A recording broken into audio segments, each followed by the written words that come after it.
Now, I want to look at two aspects which are very, very important to a lot of old people complain about this. That's lower back pain. I remember my grandmother used to complain about this when she was alive. So chronic lower back pain, and also what? Assessment of what? The spine disc. You understand? So it's just literally the same thing. Of course, we're having chronic back pain. They should always check out your disc, if it is still intact and adequate and all of that. So what we have here is what? Chronic back pain is often linked with what? Degenerative disc disease.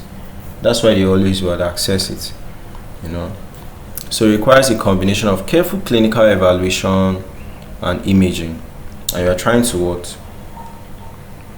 Pinpoint the conditions that are actually causing the issue. Do you understand? So definition, chronic back pain is what? Pain in the lumbar region lasting 12 weeks or more.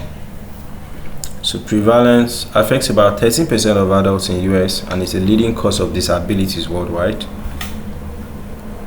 So common causes is what?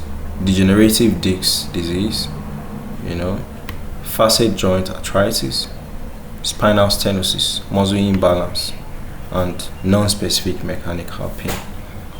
Alright. So disc degenerative assessment is basically you are trying to assess for degenerative disc disease, which usually occurs when the intervertebral discs they lose hydration and elasticity. Okay, so it's reducing their shock absorption. They are not moving freely. There's friction.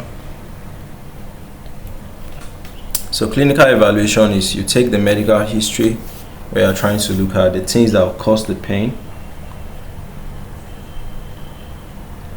Okay, the things that will cause the pain, bending, lifting, Physical examination, this is when you observe the posture and gait, palpate for tenderness, and also check out for range of motion.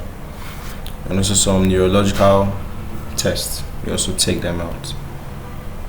So imaging is what? You do x-rays, MRIs, CT scans, functional tests. So red flags to exclude include, you look out for fractures, look out for cancers, look out for infections, then also the caudal equina syndrome.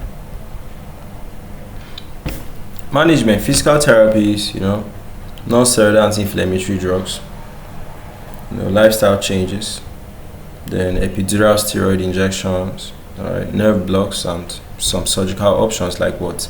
Discectomy, spinal fusion, and what? Artificial disc replacement surgeries.